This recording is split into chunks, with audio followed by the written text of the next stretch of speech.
Welcome to the first ever Brigade review. And this is your fearless leader, Splicedcritic, because I'm awesome. Only fearless means he has never played the game Fear because he's too scared. No, you, anyway. Damn it. Anyway, today we're going to be doing our first ever review on From Dusk, the arcade game on Xbox and game on PC. Alright, From Dusk. This game definitely is an interesting game. It's one of those games that strides away from the normal. It's unique. It is very unique. And it does have a story to it. Well, it has a story. It exists somewhere over there. It does exist. It's not as captivating as it should be. But anyway, the story is basically you are this entity that called the Breath that is supposed to keep your villagers safe and get them through to each different level of the game. And then eventually get to the end of the level where you'll get to their what they call their sanctuary. It's pretty cut and dry, nothing really amazing in the story. It's kind of a little safe story, so nothing special there. There are other things in the game, though, as you continue on that you can collect to increase the story, I guess, called memories. It's basically just a little tad bit of it, just a little info about the lands and different plant life and stuff in the game. Basically just little fun facts. Little fun facts for you. Exactly. Anyway. Filler. Very, very much. Gameplay in this game is, it's pretty fun. Especially what I've done in this game. Mm-hmm. It's very similar to the old Populous games, which I was a huge fan of. Oh yeah, it's apparently, yeah, you can probably look at this game and be like, oh yeah, Populous. A lot of people could do that. Well, what the game really entails, the game basically, like I said, plays like Populous.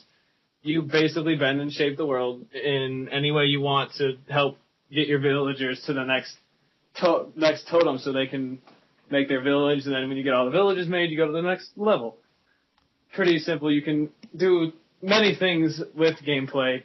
You can, eventually when you get farther in the level, you can actually move plants and stuff to help you, control water and everything. It's really interesting mechanic there.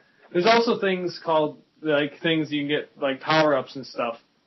Certain different power-ups for the breath. Yes, there's also one that's my favorite called Infinite Earth, which basically is you can dump as much land, earth, in anywhere as you want. Nice. And what I usually like to do is combine Jellify the water and earth, and then I actually made myself a sand pony once. That was pretty fun. Yeah. Ponies. Of course, we need to have ponies in our games. Every game needs to have ponies. Yes, this is the new law of the world.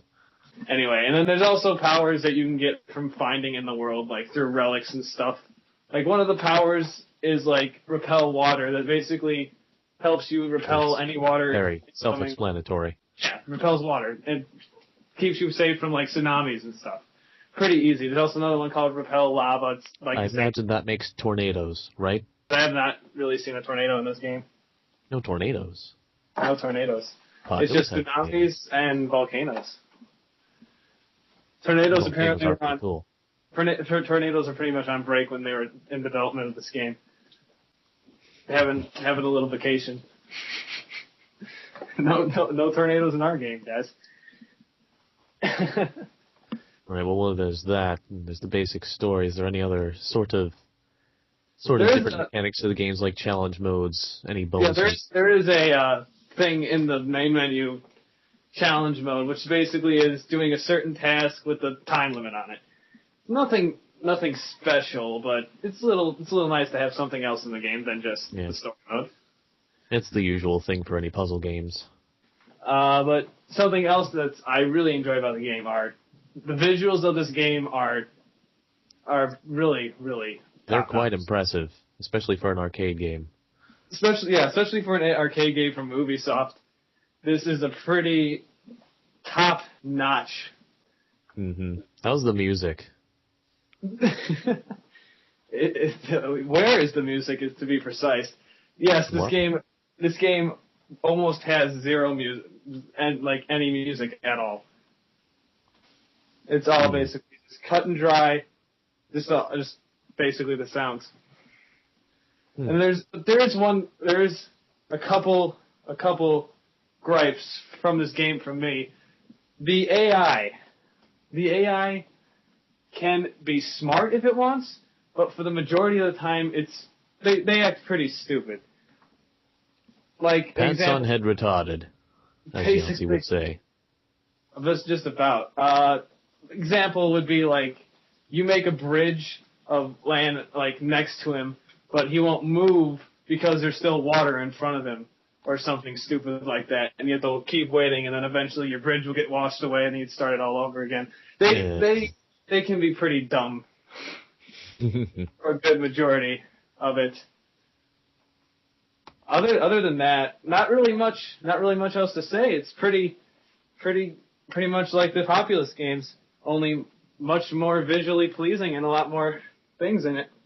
Yeah. So I guess if you're a fan of any world-shaping or puzzle games, then you'll probably enjoy this game. And if you're a hardcore Populous fan like me, you'll definitely want to give it a try. Oh yeah, this game is definitely, like, you should get this game. It should be supported because it is a very, very nice game. I personally give this game, I give it at least an 8 because I think it deserves it.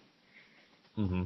It's very nice for an arcade game. I'd probably give it an 8 out of a 10 because I'm a fan of the Populous game, so I definitely want to give it a try. And that concludes our first ever review. All right, clap, clap, clap.